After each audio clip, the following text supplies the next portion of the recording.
It is an absolute honour to have Steve Martin Short with us this morning. Good morning, you two.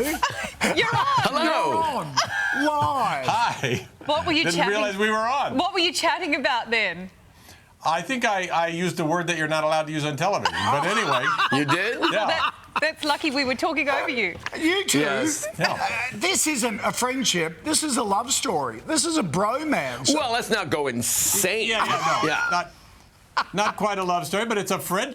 You're right in the first part. It's a friendship. But it is true. We're this afternoon after the interview, we're picking up furniture.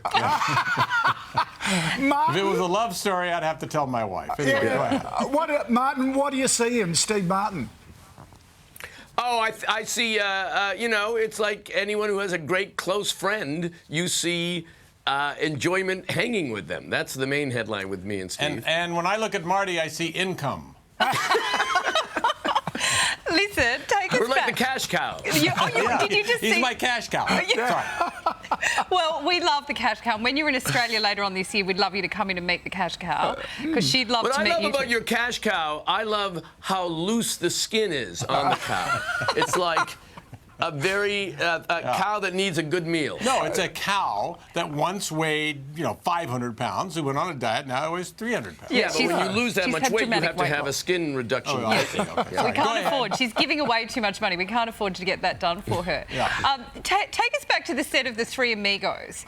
This was the start. This is where you met. Steve, what happened on that set that you went, these guys are going to be lifelong friends?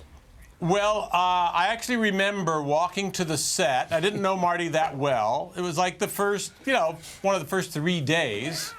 And I'm walking to the set, and I heard behind me Katharine Hepburn saying, "Where's my bicycle?"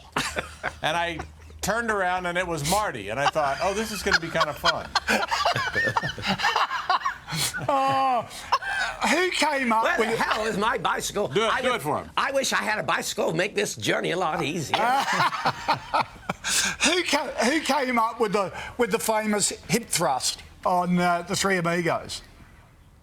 That was developed by Chevy, me, and Marty. Yeah. We sat around and said we should have a salute, and so we just kind of made that up. Yeah. You guys are so clever. I might have been the. I like thrusting my hips forward. It might have been me. Wow. Yeah. Did you?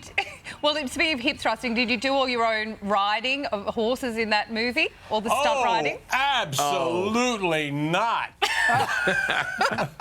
There we go. No, we were on ladders mostly. We did. Do you remember the day that we were all on a donkey, the three of us? Yes. And the donkey burrowed, and the three of us fell off. Yeah. Yeah. The donkey bucked and Chevy Yeah. fell off. And then one day we thought, let's just go for a little ride on our own. And the horses just took off. Yeah. And they had to send cowboy rescuers to get us. Real men. And look, I want to ask you about Father of the Bride. In our family, we have a tradition.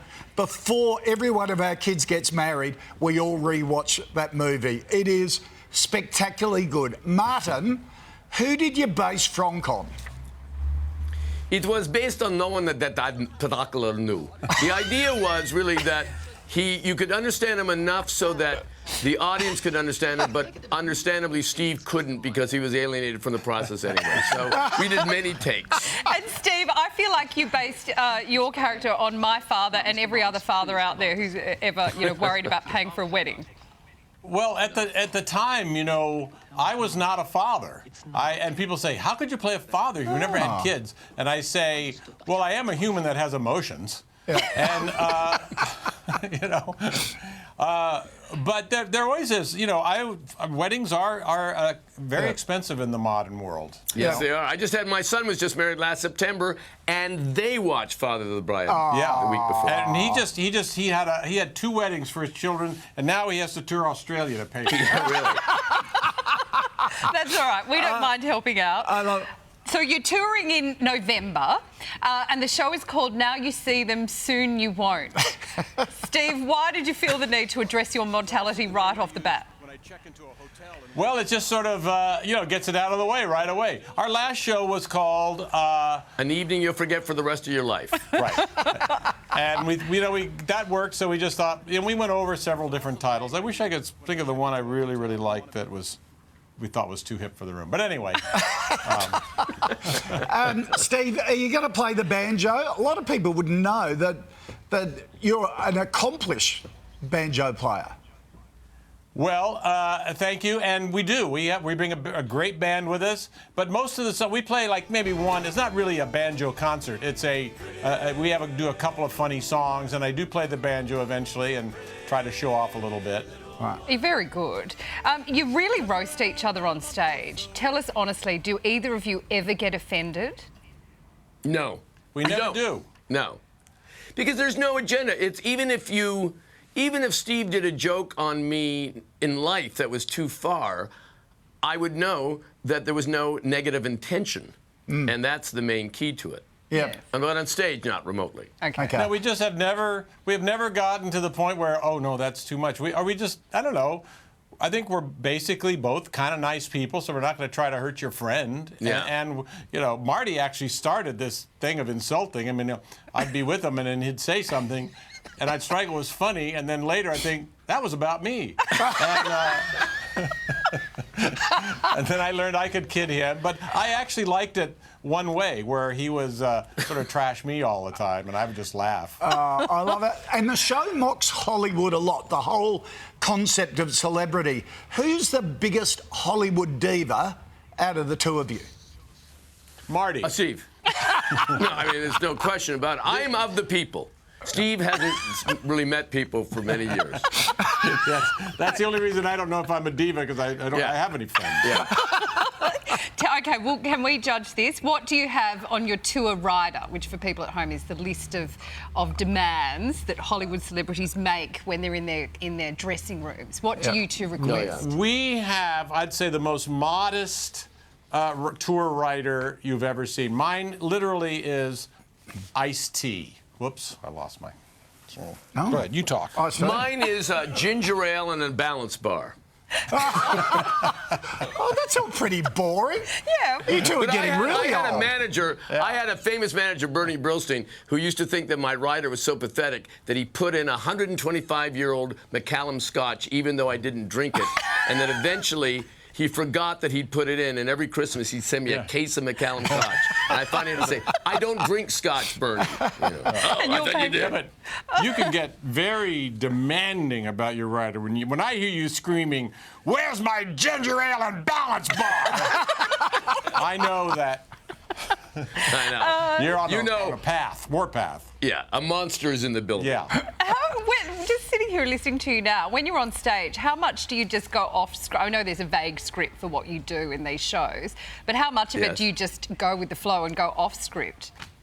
It's very hard to say, because it varies night to night, sometimes never. Because, we kind of have a belief that too much ad-libbing really excludes the audience. They might not know exactly what you're talking about, or something inside might have happened. He might have forgotten a line, or he might have not been funny, or he might have turned his back on the audience, or he might have torn his coat. Anyway, so we do ad-lib, but only where it's warranted. Look, we cannot wait to see you out here. It is going to be phenomenal. We can't wait to come. We're excited. I'm very excited. It is going to be fabulous. We hope you can drop by when you're out here. But thank you for I'd love to. Thank you for joining us. Yes, come really and- appreciate it. Thank you very much. Thank you very You'll much. have to get up very Bye. early, but you'll probably have jet lag anyway, so you won't care. And come Yeah. into the studio and meet fine. the cash cow. Yep. And also, you know what? If Steve doesn't come, that's fine. I'll be there.